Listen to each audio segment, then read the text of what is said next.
नमस्कार, आप सुन रहे हैं रेडियो हिंदुस्तान और मैं हूँ आपके साथ आरजे अंजू। आज मन की बात में मैं आपसे करूँगी कुछ ऐसी खास बातें जो कि मैंने स्वयं अनुभव की है उम्र के इस पड़ाव पर, और आज आप सभी से साझा करना चाहूँगी। हाँ, ये बात और है कि बातें इतनी सारी है कि एक साथ वो कवर भी नहीं होंगी, मैं ना आपको पूरा बता पाऊँगी, लेकिन जितना भी होगा प्रयास करूँगी। हालाँकि अभी मैं अपने स्थायी स्थान पर नहीं हूँ, मैं अभी काठमांडू में नहीं हूँ, मैं अभी कोलकाता में हूँ और वहीं से आपसे बातें कर रही हूँ। आज का हमारा विषय है बुढ़ापा, वरदान है या अभिशाप? बुढ़ापा बचपन का पुनरागमन होता है। ये तो हम सभी ने बचपन में पढ़ा है और सुनते आ रहे हैं बचपन से। लेकिन क्या बुढ़ापा सचमुच बचपन का पुनरागमन होता है? जी हाँ, ये मैंने अनुभव किया है और अपनी आँखों से देखा है और समझा है।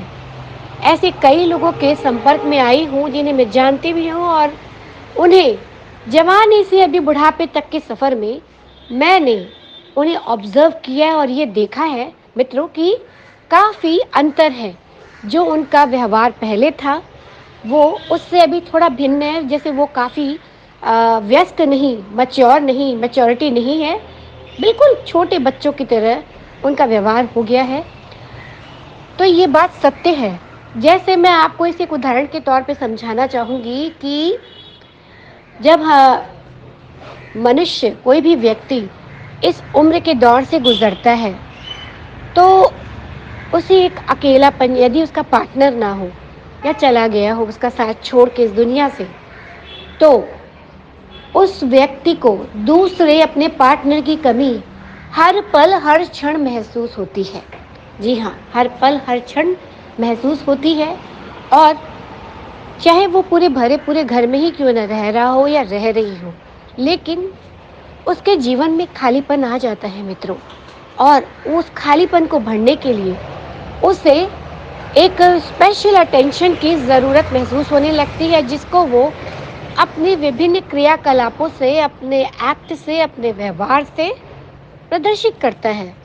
जैसे अगर उसकी तबीयत ज़रा सी भी खराब होती है, तो हल्की-फुल्की भी खराब होने पर, जिसे वो पहले इग्नोर कर देता था या कर देती थी, उस पर वो घर वालों का ध्यान बार-बार केंद्रित कराने के लिए, फ़ोकस कराने के लिए बार-बार उन्हें शिकायतें करता है कि उससे हल्का पेट दुख रहा है या कुछ हो रहा है, कुछ भी हल्की सी नॉर्मल सी जो तकलीफ़ है, उसे भी वो बार-बार बड़ी बनाकर उसे घर वालों का ध्यान उस पर आकर्षित कराता है, ताकि उस पे लोग ज़्यादा ध्यान दें। एक छोटे बच्चे की तरह वो चाहने लगता है कि उसे बार-बार खाने के लिए पूछा जाए और उसकी कुछ ज़्यादा ही केयर की जाए। ये मैंने स्वयं देखा है अपनी आँखों से। इसके अलावा उनका स्वाद भी जो है वो बिल्कुल जैसे बचपने में बच्चों का होता है, बिल्कुल उसी तरह हो जाता है, क्योंकि समय का पहिया नीचे से ऊपर घूमता है। जो पुराना होता है वो नया होकर वापस आता है। जी हाँ, तो जो पुरानी चीज़ें हैं वही लौट आती है बुढ़ापे में। जैसे चॉकलेट खाना पसंद आने लगता है, आइसक्रीम खाना पसंद होता है किसी को केक खाना पसंद होता है, किसी को चटपटा खाना पसंद होता है, जो कि बुढ़ापा वैसे एक मेंटल स्टेट है, मैं ये भी कहूँगी। क्योंकि शरीर से बूढ़ा हो जाता आदमी, मन से यदि आप बूढ़े ना हो तो आप बिल्कुल भी बूढ़े नहीं कहलाएंगे, क्योंकि जिंदा दिली का नाम जिंदगी है। और यदि आप दिमागी तौर पर बिल्कुल तंदुरुस्त है और युवा है, तो आपके विचार भी युवा होंगे और फिर आप उम्र की ऐसी तैसी कर देंगे। जी हाँ, यदि आप विचारों से जवान हैं, और यदि आप विचारों से ही जवान नहीं होंगे, तो आप इसी तरह के क्रियाकलाप करेंगे जैसे जैसा कि मैंने आपको बताया। तो इस प्रकार से ये एक मेंटल स्टेट है। और बुढ़ापा, age is just a number हम कहते हैं। जी हाँ, इट्स जस्ट अ नंबर। क्योंकि यदि हमारी उम्र 60 वर्ष भी हो और यदि हम दिल से और दिमाग से जवान हैं, तो हम इस उम्र में भी वो कर सकते हैं जो 30 साल के जवान भी नहीं कर सकते। जी हाँ। और मैंने देखा है लोगों को, क्योंकि उन्हें, जो उनके साथ लोग रहते हैं, वो उन्हें ये एहसास हर वक्त दिलाते हैं कि उनकी उम्र हो गई है, उन्हें भगवान का नाम लेना चाहिए, उन्हें भगवान का नाम लेना चाहिए, राम राम करना चाहिए। ईश्वर का नाम लेना बहुत अच्छी बात है मित्रों, वो बूढ़ों का क्या, जवानों को भी लेना चाहिए, बच्चों को भी लेना चाहिए। हमें अपने बच्चों के संस्कार में ही ये चीज़ें बचपन से डालनी चाहिए कि राम राम कहो, हर पल राम राम कहो, क्योंकि राम नाम से ही कार्य सिद्ध होते हैं। इसलिए बुढ़ापे का भगवान के नाम से, स्मरण से कोई लेना देना नहीं है। किसी भी उम्र में हम ईश्वर का नाम ले सकते हैं।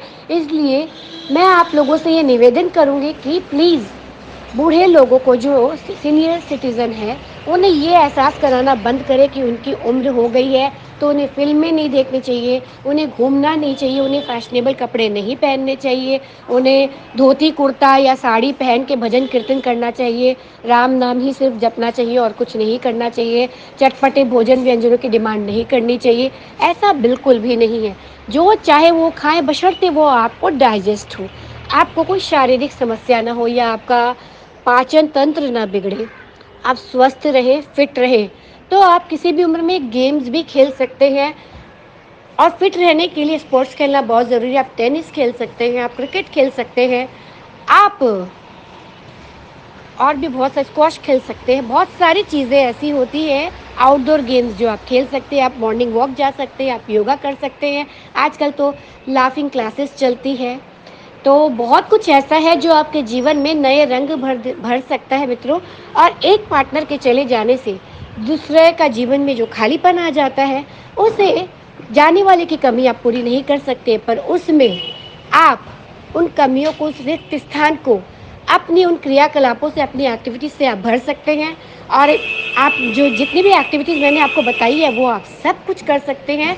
आज का मेरा ये पोस्ट जो है, ये सीनियर सिटीजन्स के लिए है और उन लोगों के लिए भी है जो सीनियर सिटीज़न होने की पहली सीढ़ी पर कदम रख चुके हैं। तो उन्हें भी ये ध्यान रखना चाहिए और युवाओं के लिए भी ये संदेश है कि आज वो युवा है, लेकिन कल वो भी इस उम्र के दौर से गुजरेंगे। इसलिए अपने घर के बुजुर्गों पर ध्यान दें और उनके मन को समझें, उनकी इच्छाओं को समझें, उनके हृदय को समझें और उनके साथ सपोर्ट करें। उन्हें ये ना एहसास दिलाएं कि वो बूढ़े हो गए, क्योंकि बुढ़ापा कुछ होता ही नहीं है। बुढ़ापा एक मेंटल स्टेटस होता है जिसे बिल्कुल जिंदा दिली और मज़े के साथ जीना चाहिए, ताकि हर एक सीनियर सिटीजन का बुढ़ापा बहुत ही मज़ेदार, शानदार और लाजवाब गुजरे। और फिर किसी को भी ये डर नहीं लगेगा, ये भय नहीं सताएगा कि हम बूढ़े हो चुके हैं। जी हाँ, तो आप उसका वेलकम करेंगे, उम्र के इस दौर का भी वेलकम कीजिए और मज़े कीजिए। तो इसी के साथ मैं लूँगी विदा, फिर से एक नए विषय पर आपके साथ चर्चा करूँगी। तो इसी के साथ मैं चलती हूँ, फिर से मिलूँगी आपसे जल्दी ही। तब तक के लिए करते रहिए काम और लेते रहिए प्रभु श्री राम का नाम। नमस्कार।